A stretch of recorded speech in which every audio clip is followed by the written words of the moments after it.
why these guys sound so good. Chat. Welcome back. If you ever thought you could sing maybe a little bit, but have never really dared to try in public, here's a story that should inspire you to start exercising your vocal cords. 5 years ago, classically trained musician Caroline Redmond-Lusher set up a singing group in her hometown of Guildford. It started with 70 members.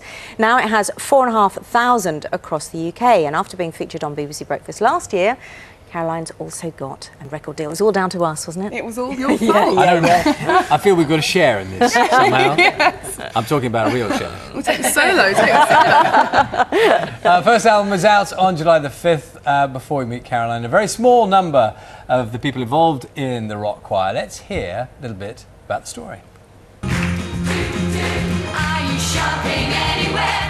Choosing not to tell them about the record deal initially was quite hard for me because they could kind of see something was going on because I was really, really excited all the time. Caroline was itching to say, but she couldn't. She dropped the whole record deal bomb and it was like, my God, what have I got myself into? I pictured us on a stage with an audience and everything. And I told them. They have offered Rock Choir a 4-album recording contract and they just were overjoyed and the cheering just went on and on and on.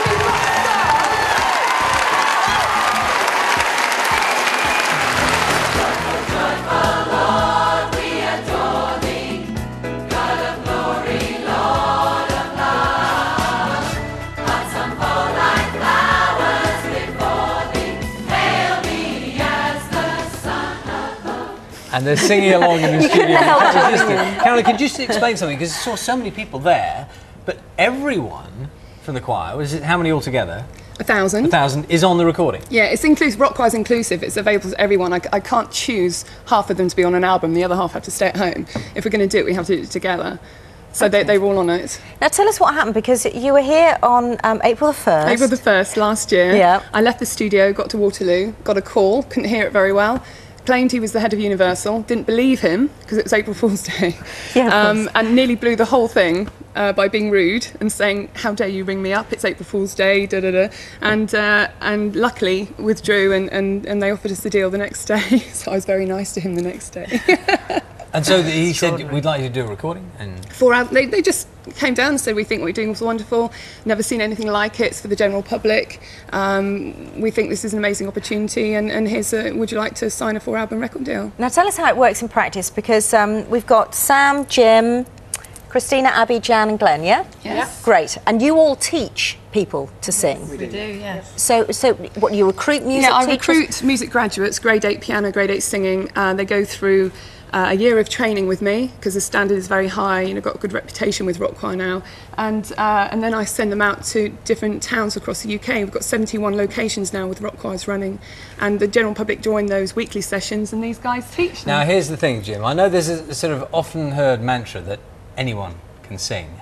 I know people who are just diabolical singers who would ruin any choir they ever walked into. So I mean, do you really have that belief that you can take anyone and get them good enough to sing and be on the album? And absolutely. Send them to us, yes.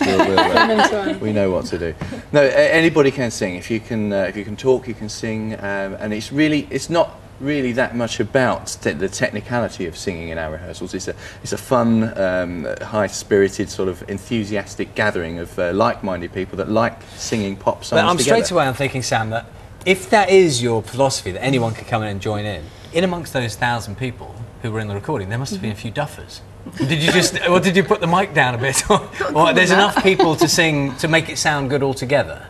Altogether, yeah. It's a fantastic sound. They enjoy it so much, and if their confidence is slightly low, they might mime when we get near them.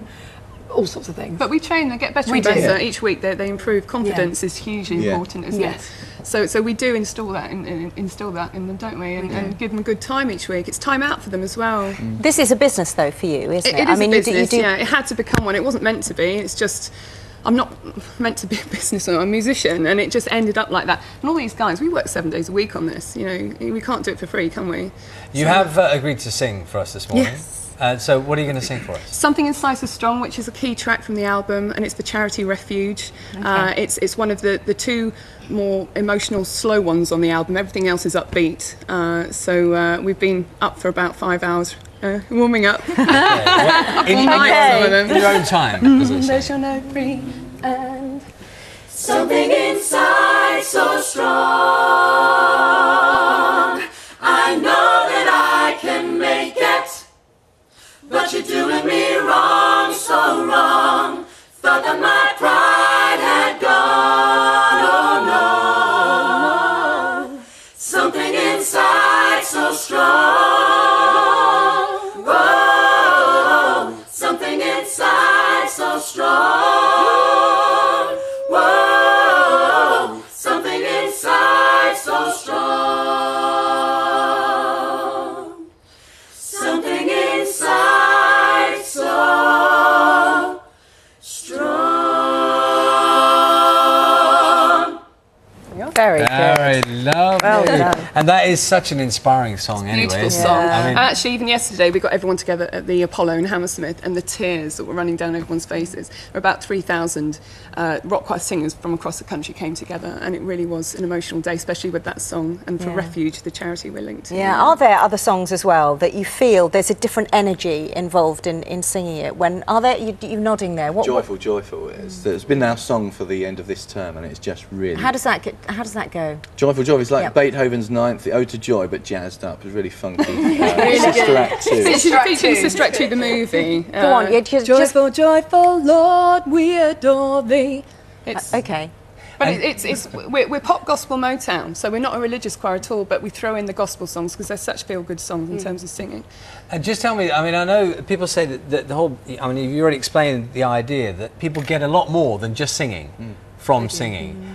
I've never done, a choir situation. So what is that about? I mean, you talk Bringing about people confidence. together. You don't get many communities coming together for anything anymore. Everything's on the internet, isn't it? Or you don't even get families doing things together so much these days because of what's available at home. So bringing people together in the community, and from all walks of life. We've got bankers, headmistresses, GPs, housewives, all coming together each week, and we have a great time. They go to the pub afterwards, go on holiday together. It's great. It's a big community, like a big family. Singing in the bus would be all right, wouldn't it? Better than normal. If you go on holiday together, you can picture that. You should try it. There's something being part of the choir, isn't it? It's emotional, and you sing, you hear all those voices together, and everyone's equal in that room, and it's time out for someone. These people who have busy families and careers, and they get together in that one evening a week, and they have a great time with us. You should try it, Charlie. You really should. And if you're right at the back there... No one's going to know. Right out. Thank you. Thanks all of you. Thanks for coming in, and good luck as well. Thank you very much.